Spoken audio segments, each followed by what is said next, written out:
Mercredi 23 juin 2021, première destination le Gabon avec le quotidien L'Union. En titre, Code du travail, revoilà les palabres. Alors qu'on croyait, fruit d'un consensus résultant de longues discussions, le projet de révision du Code du travail provoque une levée de boucliers chez les syndicats, ces derniers le qualifiant de dangereux. Une réaction aussi surprenante qu'incompréhensible aux yeux du gouvernement. Du coup, les regards se tournent vers le Parlement, sur la table duquel se trouve désormais le fameux texte querellé. Indice du M23 sur fond de suspicion autour du troisième mandat. C'est ce qu'il est donné de lire en manchette du Sud Quotidien. Nous sommes au Sénégal et le journal poursuit que la classe politique serait toujours à l'épreuve. 10e anniversaire, renchérit le quotidien, 23 juin divisé par 2. Manifestation du M23 à la place de la nation. Idem pour Wolf Quotidien, 10e anniversaire du 23 juin, veille d'armes contre le troisième mandat.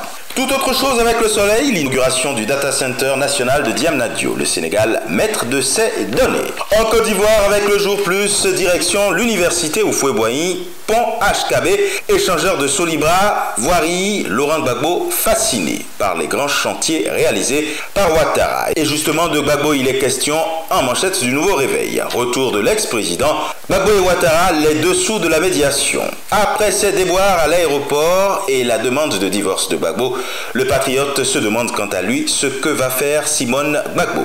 Si la deuxième vice-présidente du FPI Gore va prendre ses distances ou plutôt riposter. Gbagbo également en manchette du quotidien d'Abidjan. Après son retour au pays, le journal dresse les grands chantiers qui attendent l'ancien président. Quelqu'un d'autre pourrait arriver bientôt et le sursaut annonce le probable retour de Charles Blé Goudé. Après Laurent Gbagbo, Charles Blé Goudé dit « J'arrive ». Et le journal propose dans ses colonnes tout sur les tractations autour de son retour. Agence africaine du médicament à présent avec Cameroun Tribune, un engagement exemplaire, titre le journal. Reçu hier en audience par le Premier ministre, chef du gouvernement Joseph Dione Ngouté, l'envoyé spécial de la Commission de l'Union africaine Michel Sidibé a remercié le Cameroun d'avoir ratifié rapidement le traité portant création de cette structure continentale appelée à faciliter l'accès aux médicaments de qualité en Afrique.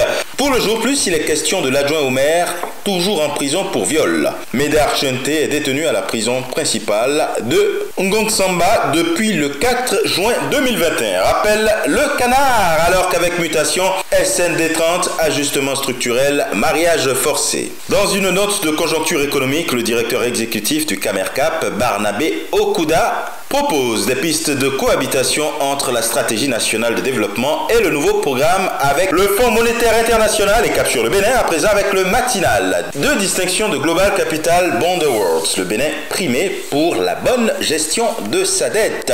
Avec la nation, la police nationale veille au grain face aux sorties intempestives des produits vivriers. Le Béninois libéré, lui, annonce la simplification des procédures aux usagers de l'administration publique en disant que l'attestation fiscale est désormais délivrée en ligne au Bénin. Dématérialisation de l'administration renchérit Bénin Intelligent, la première attestation fiscale en ligne délivrée. Dans sa livraison du jour, le Matin Libre lui dit qu'après accès à son dossier, les avocats de Madougou entendent porter plainte. Au pays des hommes intègres à présent, avec aujourd'hui au Faso, examen scolaire, session 2021, le journal annonce que 769 629 candidats seraient à l'assaut de leur parchemin. L'Express du Faso se focalise sur le même titre, examen scolaire 2021, plus de 769 000 candidats pour 4 examens. Ils ont monté le drapeau à l'école Kolsama A de Bobo. Le pays ne change pas de une. CEP, BEPC, CAP et BEP pour le compte de la session 2021.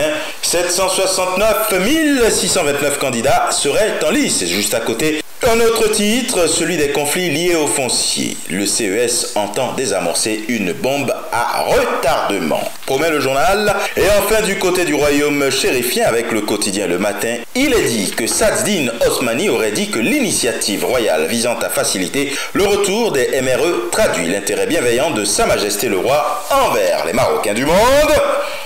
Et ce sera tout pour aujourd'hui. Mais encore, prudence, vigilance et surtout, n'oubliez pas les gestes barrières. À demain.